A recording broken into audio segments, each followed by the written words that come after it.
Good afternoon. I'm Javier Rios, an internal medicine resident at Cleveland Clinic Weston, and I'll be presenting a case on refractory polychondritis titled Relapsing Polychondritis, a Vicious Cycle Coming to an End.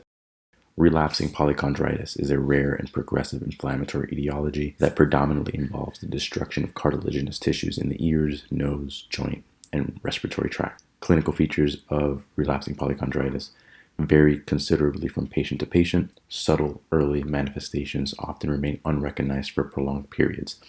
As a result, early diagnosis is challenging and frequently delayed until emergence of classic features including auricular inflammation with sparing of lobule, saddle nose deformity, or other features of cartilage destruction. The McAdams criteria can help aid in diagnosis.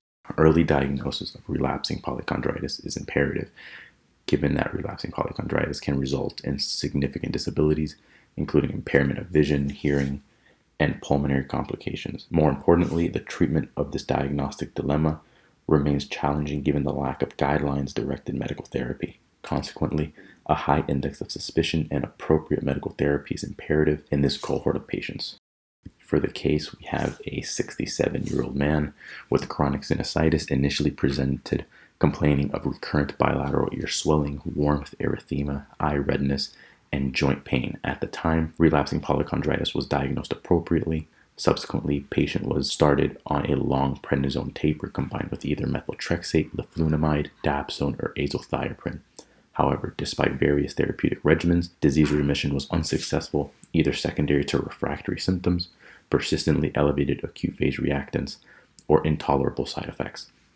Given the lack of adequate disease control, the patient developed bilateral hearing loss requiring hearing aids. Subsequently, decision was made to start adalimumab, a novel and new approach for the management of relapsing polychondritis, which showed an impressive response in the resolution of symptoms without repeated recurrence and normalization of acute phase reactants. The management of RPC remains challenging due to the lack of guidelines-directed medical therapy secondary to the rarity of this disease entity. Subsequently, until recently, symptomatic management was the main course of action.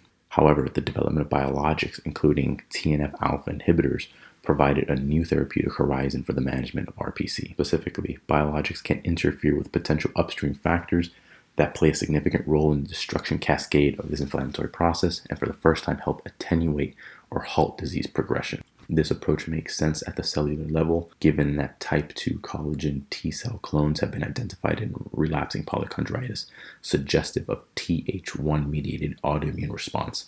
The Th1 pathway drives the pro-inflammatory cytokine state through TNF-alpha, which has been shown to induce the synthesis and release of matrix metalloproteinases from chondrocytes of the type that causes damage in relapsing polychondritis.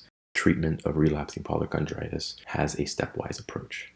Initial treatment for mild disease usually consists of NSAIDs, colchicine, dapsone, and possibly glucocorticoids. If unsuccessful, certain DMARDs can be used, including methotrexate, leflunomide, azathioprine, amongst others.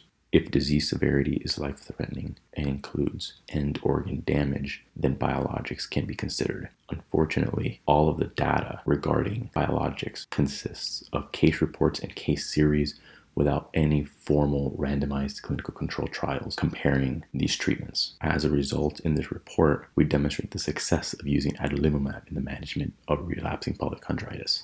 Thank you.